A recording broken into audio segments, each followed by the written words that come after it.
যা করে বুঝে শুনেই করে। আমার তো দিদির ওপর সাজ আছে। আমরা লক্ষ্মীর ভান্ডার নিই না, এসব লক্ষ্মীর ভান্ডার কন্যাশ্রী এসব দিয়ে তো কোনো লাভ নেই। পেশ করা হয়েছে রাজ্য বাজেট, যেখানে আবারও লক্ষ্মীর ভান্ডার, প্রত্যেক বছর কিন্তু নজর থাকে এই লক্ষ্মীর ভান্ডারে। রাজ্যের মুখ্যমন্ত্রী মমতা বন্দ্যোপাধ্যায় যখন এই বাজেট হয়ে যায়, তারপরে জানানো হয়েছে, তিনি জানিয়েছেন যে এবার মহিলাদের জন্য কিন্তু আরও 500 টাকা এক্সট্রা বরাদ্দ করা হলো। অর্থাৎ যারা এতদিন লক্ষ্মীর ভান্ডারে 1000 টাকা করে পেতেন তারা পাবেন 1500 টাকা, এবং যারা 1200 টাকা পেতেন তারা পাবেন কিন্তু 1700 টাকা। টার্গেট মহিলা ভোটার। 2021 সালের বিধানসভা নির্বাচনের আগেই লক্ষ্মীর ভান্ডার প্রকল্প চালুর ব্যাপারে ঘোষণা করেছিলেন মুখ্যমন্ত্রী মমতা বন্দ্যোপাধ্যায়। কথা রাখা হয় ভোট মিটতেই। এবার 2026 সালের বিধানসভা নির্বাচনের আগে সেই প্রকল্পে টাকা বাড়ালো রাজ্য সরকার। রাজ্য সরকারের নতুন অর্থবর্ষের বাজেট অনুযায়ী প্রত্যেক মহিলা অতিরিক্ত 500 টাকা লক্ষ্মীর ভান্ডার প্রকল্পে পাবেন। এই প্রকল্পে মোট 15,000 কোটি টাকা বরাদ্দ করেছে রাজ্য সরকার। বাজেট ঘোষণা অনুযায়ী যেসব মহিলা 1000 টাকা আর্থিক সাহায্য পেতেন তারা এবার 1500 টাকা পাবেন। এছাড়া তপশিলি জাতি, জনজাতি এবং পিছিয়ে পড়া সম্প্রদায়ের মহিলারা এই প্রকল্পে 1700 টাকা আর্থিক সাহায্য পাবেন।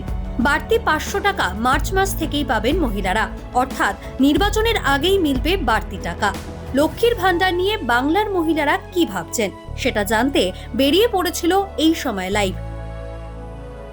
ভালো লাগছে, খুবই ভালো লাগছে। প্রথমে এক্সাইটেড হচ্ছি, আর প্রতিটা মেয়ে খুশি হচ্ছে এতে। আর প্রতিটা বাড়ি থেকে প্রতিটা বইয়ের এটা অধিকার, সেটা জানি।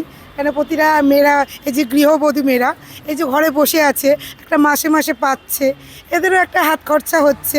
প্রত্যেকটা স্বামীর কাছে চাওয়াচ্ছে, এই যে সামনে পাচ্ছে, সবার হাতে একটা কিছু একটা তো পাচ্ছে, তো তাদের পক্ষে তো বেটার, এটা যথেষ্ট বেটার। তা আমার তো খুবই ভালো লাগছে, এইটুকুনি জাস্ট। লক্ষ্মীর ভান্ডার যেটা যে সবাই মনে করে না যে দিদি দিচ্ছেন, আদৌ কি দিদি নিজের থেকে কিছু দিচ্ছেন না সরকার নিজের থেকে কিছু দিচ্ছে? দিচ্ছে তো সেই আমাদের থেকেই তো দিচ্ছে।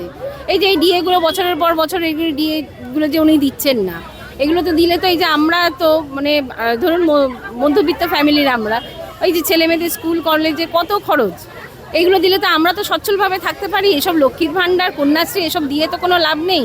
এগুলো আমাদের থেকে কেটেই তো, এইগুলো কেটেই এইগুলোকে উনি ভরপাই করছেন। ওই মাসে 1000 টাকা 1500 টাকা কি হয় বলুন তো?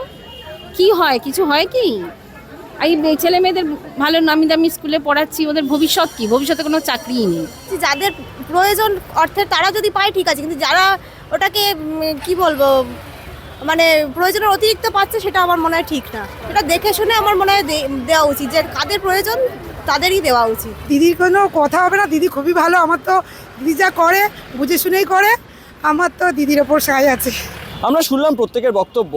একজন বলছেন যে লক্ষ্মী ভান্ডারে টাকা বাড়ানো হয়েছে, যার জন্য মুখ্যমন্ত্রী মমতা বন্দ্যোপাধ্যায়কে ধন্যবাদ, তিনি একদম ঠিক সিদ্ধান্ত নিয়েছেন। অন্যজন বলছেন যে কোথাও গিয়ে দান খয়রাতির যুগে যেন আমরা পা রেখেছি, কোথাও গিয়ে আমাদের যেন কোথাও গিয়ে ভোটের সময় আসলে এই বিষয়গুলো আসে এবং ভোট চলে গেলে আর এই বিষয়গুলো থাকে না। সমস্ত বিষয় মিলিয়ে আমরা দুপক্ষেরই বক্তব্য শুনলাম, আপনাদের সামনে রাখলাম, মিশ্র প্রতিক্রিয়া আমরা পেলাম। তবে এই যে লক্ষ্মীর ভান্ডারও টাকা বাড়লো, সেটার প্রভাব কি 2026-এর বিধানসভা নির্বাচনে পড়বে, সেটা শুধুমাত্র এখন সময়ের অপেক্ষা।